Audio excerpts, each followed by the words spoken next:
चर्चा में है साल 1968 की कामयाब फिल्में, ऐसी फिल्में जो लोगों को अभी तक याद है। उनमें से एक फिल्म थी आदमी।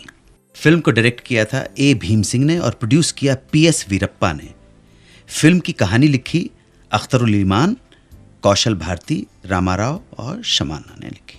फिल्म के कलाकार बताइए आप लोग। दिलीप कुमार, मनोज कुमार, वहीदा रहमान जी भी थी और सिमी ग्रेवाल जी भी थे। बिल्कुल सही कहा। और फिल्म का म्यूजिक नौशाद जी, नौशाद साहब। जोरदार तालियां नौशाद साहब की स्त्री। नौशाद साहब हिंदी सिनेमा का वो नाम है जिसने अपने हुनर का लोहा सबको मनवाया।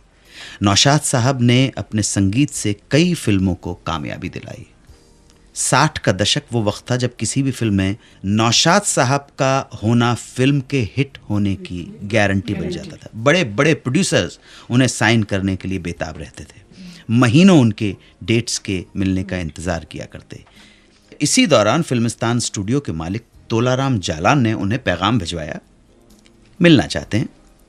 नौशाद साहब मिलने पहुंचे। बगैर कुछ बोले हुए सेठ तोलाराम जालान ने नौशाद साहब के सामने एक ब्लैंक चेक बुक रख दी। इससे पहले कि नौशाद साहब कुछ कहते, सेठ जी ने कहा, नौशाद साहब आप जो चाहें रकम, अमाउंट लिख सकते हैं। हर महीने आपको ये रकम मिलती रहेगी। आप फिल्मिस्तान की किसी भी फिल्म में संगीत दें या न दें, लेकिन हर महीने आपको चेक मिल जाया करेगा। बस एक शर्त है, ध्यान रहे, मेरे अलावा किसी और प्रोड्यूसर की फिल्म नहीं करेंगे। नौशाद साहब चुप रहे। जालान साहब फिर बोले, अगर मैं चाहूं तो पूरी फिल्म इंडस्ट्री खरीद सकता हूं, बस आप मेरे साथ आ जाएं, फिर देखिए हम दोनों मिलकर क्या क़यामत ढाते हैं। नौशाद साहब ने उनकी बात सुनी और कहा, जालान साहब मुझे लगता है आप गलत आदमी से बात कर रहे हैं। मैं उस तरह का आदमी नहीं हूं। मैं अपनी कला को इस तरह से बेचता नहीं हूं। मैं वो राहगीर हूं जो संगीत में छुपी उस मंजिल को ढूंढना चाहता है जो आज तक किसी को न मिली हो। मैं किसी के बंधन में बंधकर ये मकाम नहीं पा सकता हूं, इसलिए मुझे माफ कीजिएगा। खुदा हाफिज। और ये कहकर नौशाद साहब बाहर आ गए। ये कौन थे लोग, किस जमाने के लोग थे?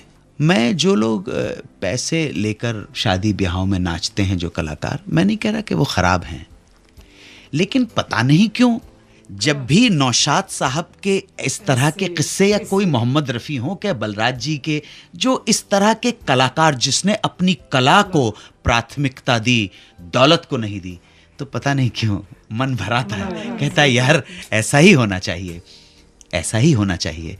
मैं आप सभी बहन भाइयों से एक बात कहना चाहता हूँ, मनुष्य होना भाग्य की बात है, परंतु कलाकार होना सौभाग्य की बात है। तो अभी एक प्रोग्राम में मैंने एक शेर कहा था, मैं एक बार फिर आपको 92.7 बिग एफएम के दर्शकों को, श्रोताओं को ये शेर सुनाना चाहता हूँ। हर घड़ी चश्म खरीदार में रहने के लिए, हर घड़ी चश्म खरीदार में रहने के लिए कुछ हुनर चाहिए बाजार में रहने के लिए। हर घड़ी चश्म खरीदार में रहने के लिए कुछ हुनर चाहिए बाजार में रहने के लिए। मैंने देखा है जो लोग मर्द बनते थे मस्खरे बन गए दरबार में रहने के लिए। मैंने देखा है जो लोग मर्द बनते थे मस्खरे बन गए दरबार में रहने के लिए। अब तो बदनामी का शोहरत से वो रिश्ता है, अब तो बदनामी का शोहरत से वो रिश्ता है कि लोग नंगे हो जाते हैं अखबार में रहने के लिए।